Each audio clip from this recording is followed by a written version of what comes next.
মৌলভীবাজারের শেরপুর এলাকায় কুশিয়ারা নদীর পাড়ে বৃহস্পতিবার রাত থেকে শুরু হয় 2 দিনব্যাপী মাছের মেলা। প্রায় 200 বছরের ঐতিহ্যবাহী এই মেলায় মেলে বাঘাইর, রুই, কাতলা, বোয়াল, চিতল সহ আরও অনেক জাতের মাছ।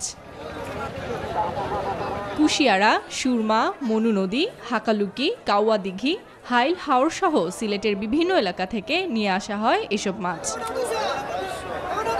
পাইকারি ও খুচরা মিলিয়ে 5 শতাধিক ব্যবসায়ী পসরা সাজান এই মেলায়।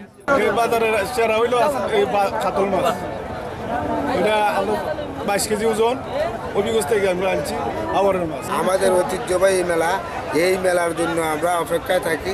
মাছ, বিভিন্ন প্রজাতির মাছ বিক্রি করি। কেবল মাছ কিনতে নয়, অনেকে আসেন বড় আকৃতির দেশীয় মাছ দেখতেও। আমরা সৌদি আরব থেকে 4 জন আইছি মাছের উৎসব, মাছের মেলা হনিয়া শেরপুর। খুশি হয়ে আইছি, মাছ দেখছি, আনন্দ লাগছে। 2টা মাছ লইছি, রৌ বড় 2টা। তো এখানে অনেক আওয়ারের মাছ আছে, ভালো মাছ, খেতে অনেক ভালো, তাই শুনে এসেছি। এই সিলেট বিভিন্ন জায়গা থেকে মাছ আসে এখানে। লোক সমাগম অন্য বছরের তুলনায় কম হলেও মেলায় 5 থেকে 7 কোটি টাকার মাছ বেচাকেনা হয় বলে জানান আয়োজকরা।